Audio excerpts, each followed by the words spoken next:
What if DreamWorks suddenly switched to making horror movies instead? In today's video, I'll take their most iconic titles and turn them into absolutely horrifying new versions. We're starting with the Croods. So, what if Guy wasn't actually a nice guy in the end, and instead used his intelligence to hunt cavemen down and strip them alive? First, I'll take this cave screenshot from the movie and use it as the new background. I'll squash it a bit to fit better and flip it upside down like my sleep schedule. Now we need our guy. I'll get him out from this frame and drop him into the no poster. I want him to look more terrifying. So I swap his head with this one from another scene and place it over. Then I'll darken some parts of him to make it look like he's emerging from the cave. I'll also soften the edges of the new head so it blends better with the body. Next, we need one of the victims. And who better than the brainless tongue? I'll peel the skin off his face, move it into the poster, scale it, wrap it, and transform it until it looks like a creepy rubber face mask. I'll match the colors, lighting, and shadows so it blends with the rest perfectly. Then I'll make Guy hold his new mask by adding a fresh arm, then hiding the old one and blending it with his body. The mask will cast shadows into his face. The cave walls will also cast some into his body and vice versa. I'll also decorate the cave walls with some hand stains from his past victims. Finally, I found this concerning screenshot of Eve. I'll chop her head off digitally and give it to our guy. Then I'll apply some intimidating color adjustment that will even make the guy smile. I'll drop the Croods logo at the bottom, turn it red, add some dark drawing from the movie on top of it, and give it some effects so it pops off the background. And with our new tagline at the top center, we're done.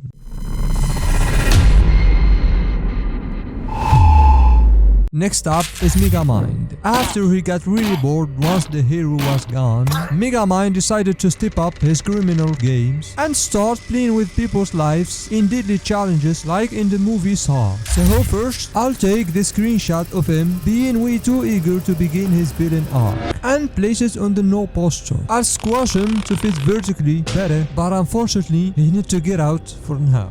Next, I'll take Roxanne, his favorite play toy after Metro Man of course, and place her on the no poster as the main victim. I'll take this kidnapping bag mask from this frame here and cover Roxanne's face. She doesn't need to see anything yet. This bag is way too clean for something that's been used a lot, so I'll scatter some ketchup stains over it. The bag will cast some shadows on her body, and I'll finish this part with a Megamind symbol to mark her as one of the unlucky contestants. She looks out of place, so I'll give her the proper color adjustments to match the background. Now we need the mastermind, Megamind himself. I let him know that we kidnapped Roxanne for him, and I'll place him right behind her in the no horror basement. I'll give him some slight blur and lower the opacity, fitting him in perfectly. Finally, I'll place a red version of the logo on top, give it some side blur and a gritty texture, and add some ketchup stains to the logo too. And with this line at the bottom, let's call it done.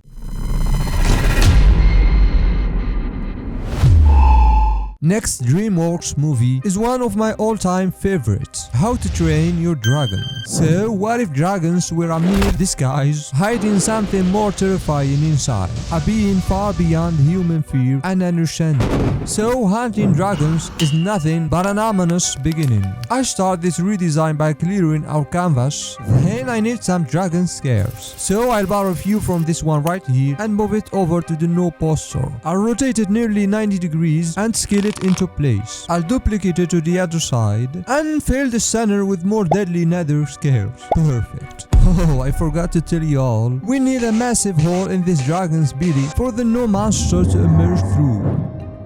The hole looks too flat, so I'll give it a thick edges and darken it to make the borders more visible. I'll also add some drop shadows against the insides, which I'll make completely pitch black. The hole is still way too clean for my taste, so I'll add some scares hanging out of it. That will definitely make some meat dangling out, so I added that too. I'll also add another piece of meat to this side. Both pieces will cast some shadows across the belly. Loving this already. Now it's time to add some terror to our scene. I found this creepy thing here. I'll take only the eye socket, the eyeball too, and move it inside our poor dragon. I'll soften the edges to blind it in and give that eye a menacing red glow. I'll give the whole poster some dramatic heavy color adjustment, and finally I'll place the logo on top. I'll only keep the dragon word for now and apply some scary visual effect to it. Then I'll bring back the missing part of the title and finish this up with a new tagline at the bottom.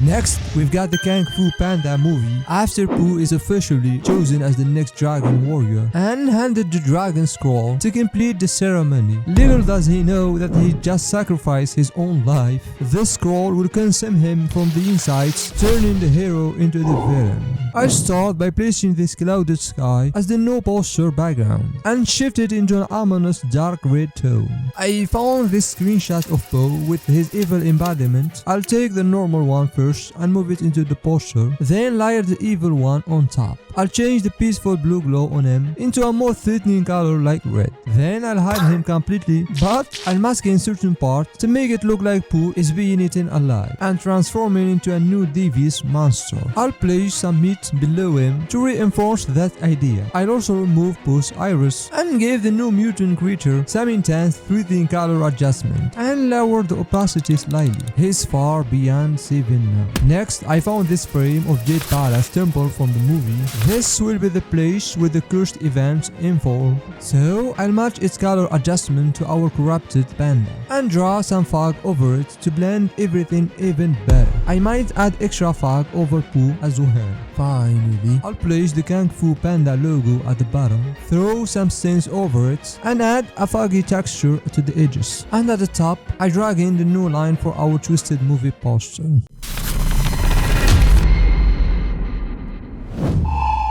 Last but not least, we've got Shrek.